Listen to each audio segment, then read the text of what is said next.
welcome U.S. Deputy Attorney General Lisa Monaco and First Director of Cybersecurity and Infrastructure Security Agency, Chris Krebs.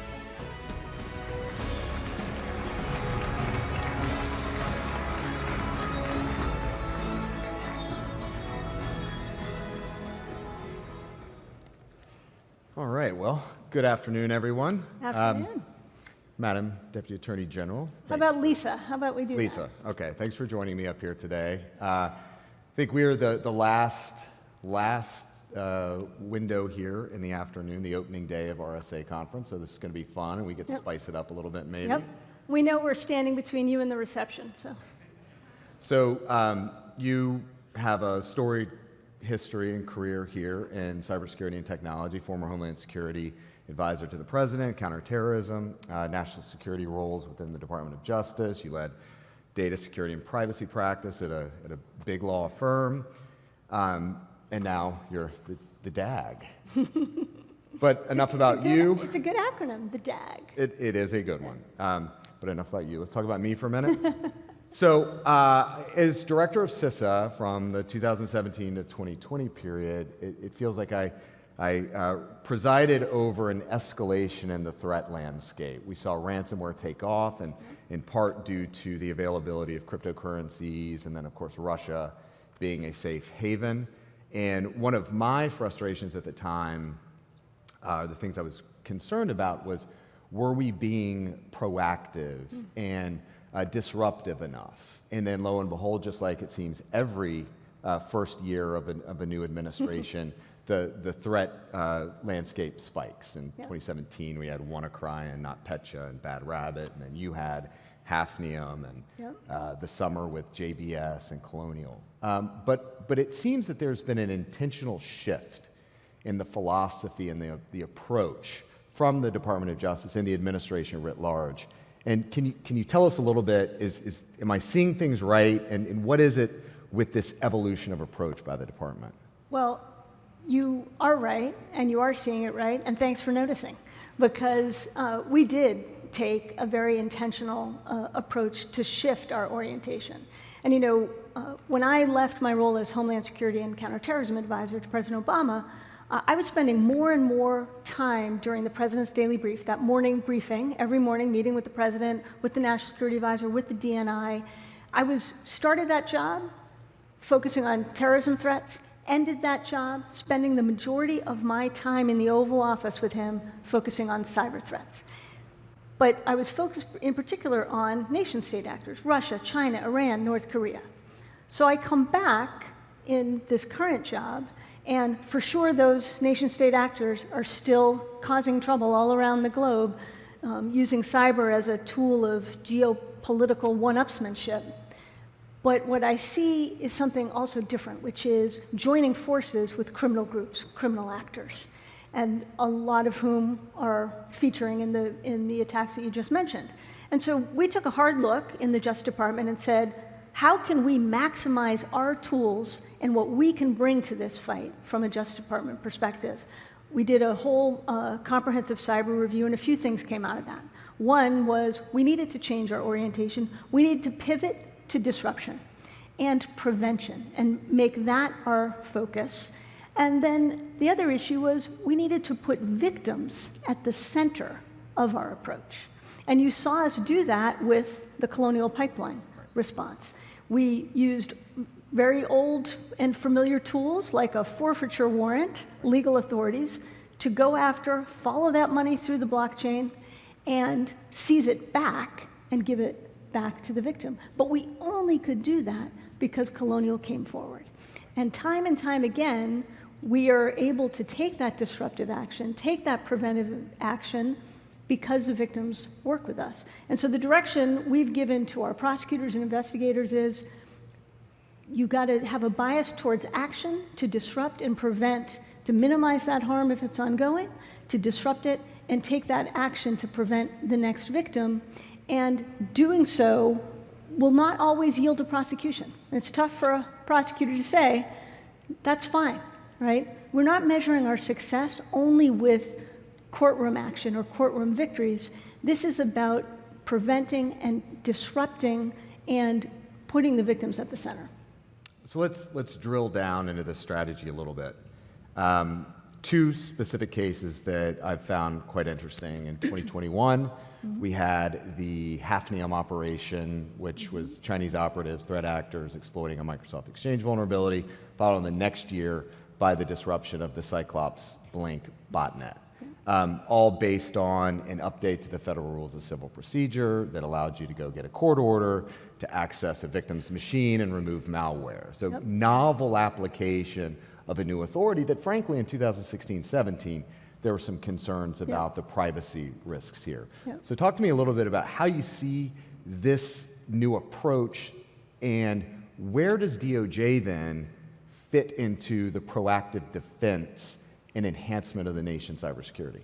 So we want to be part of it, right? We want to work hand in glove with the private sector to give as much information as we can about what we're seeing, to alert folks, which is what we did in the Hafnium case. But then when entities don't take as much kind of self-remedial action as maybe we would like them to, or as maybe they should, we are going to take action. We're going to do so in a surgical and safe way, and we're going to do so in consultation with the private sector, as we did with Microsoft and Hafnium, and we're going to do so pursuant to court process. And you saw us also do that in the Cyclops Blink operation. And that was an operation that was really exemplified this pivot towards prevention. So we saw the GRU, Russia's military intelligence operation, taking over a zombie group of computers here in the United States. We worked with our international partners. We worked with WatchGuard, whose devices were compromised. We used legal process to access that infrastructure, to delete that malware, and importantly, close those back doors. And we did it all before the GRU could act to activate that botnet. Now, did we know what they precisely were going to do? Was it espionage? Was it intel collection? Was it a destructive attack against us, our allies, Ukraine? The point is, we were able to act safely in consultation with the private sector before that botnet could be activated, and that was all about taking preventative action. So that specific disruption of Cyclops Blink is, I think, one of the success stories that the U.S. and other allies have taken around the Russian invasion of Ukraine. We have Cyber Command and some of the Defend Forward and Hunt Forward operations in Ukraine that I frankly don't think DOJ has gotten enough kind of credit or at least attention about that and how that could be used going forward.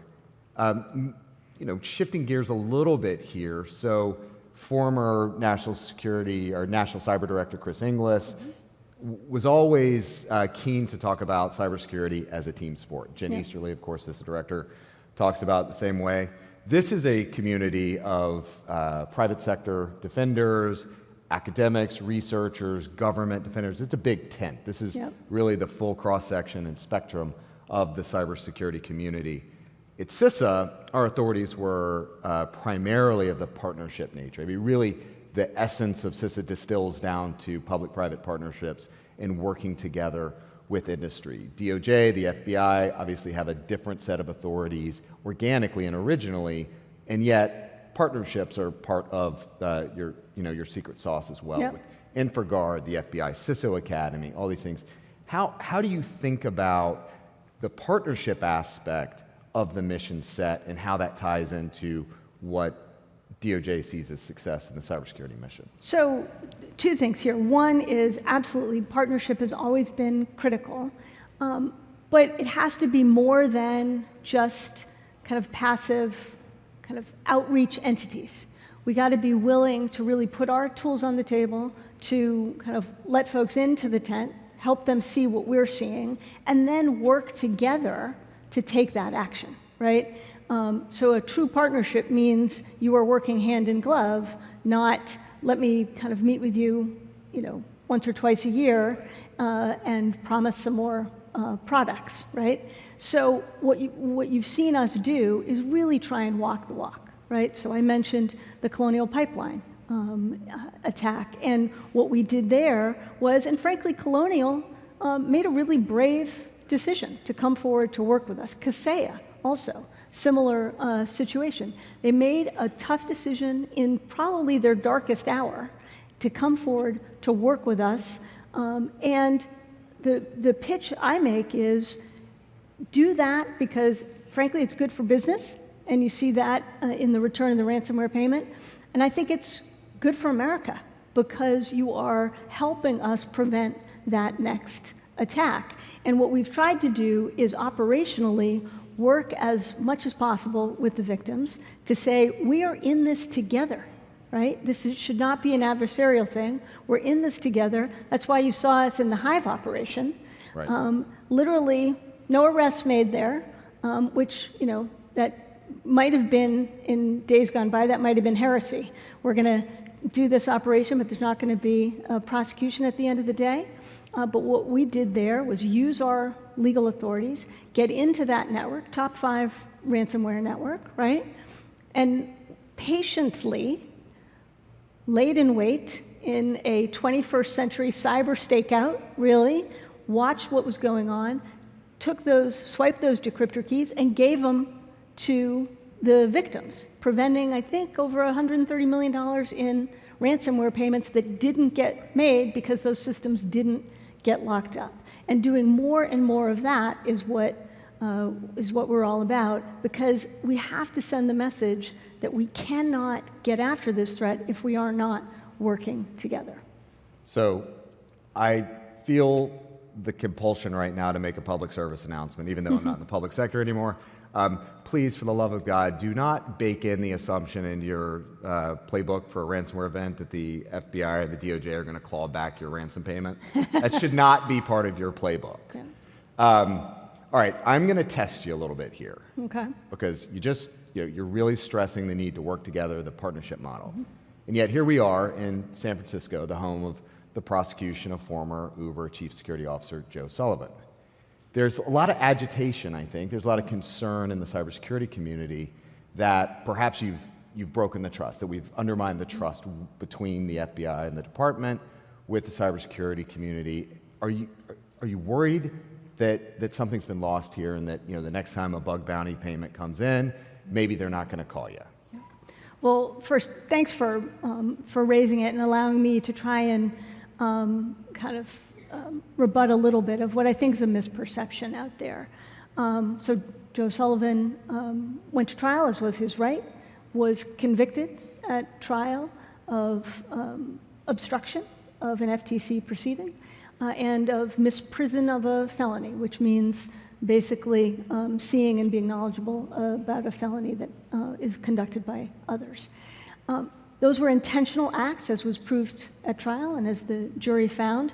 Very, very different from and not a mistake made by a CISO or a compliance officer in the heat of a very stressful time. So this was intentional activity, misleading the FTC, and other intentional conduct found by the jury. Very, very different and nothing to do with a well-meaning and stressful work that all CISOs and compliance officers have to deal with in the heat of the worst day of their lives if they're undergoing a breach. So I really want to stress this was intentional conduct, as was found by the jury. The sentencing will be next week, but our message is we are working in partnership with the CISOs, with the compliance officers, and we need that partnership, and we need to make sure that that trust is not broken. So thanks for letting me address that. Yeah, and I think, as you mentioned, the sentencing is May 4th, and so there's more to come here. Yeah, that's right. Yeah. All right, so as you mentioned, we're the last thing between happy hour and the crowd here, so maybe we'll close out here and bring this one home.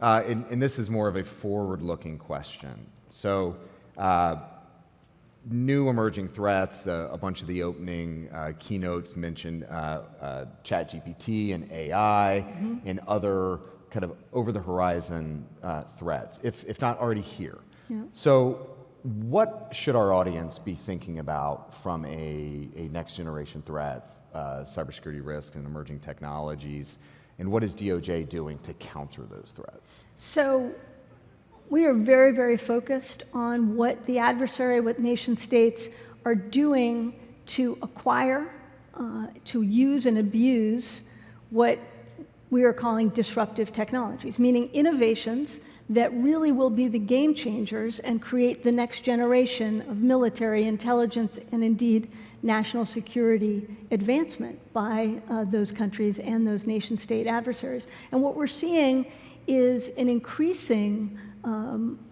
effort by nation states to project power at home and abroad, and doing so with technology to repress their people, to intimidate others.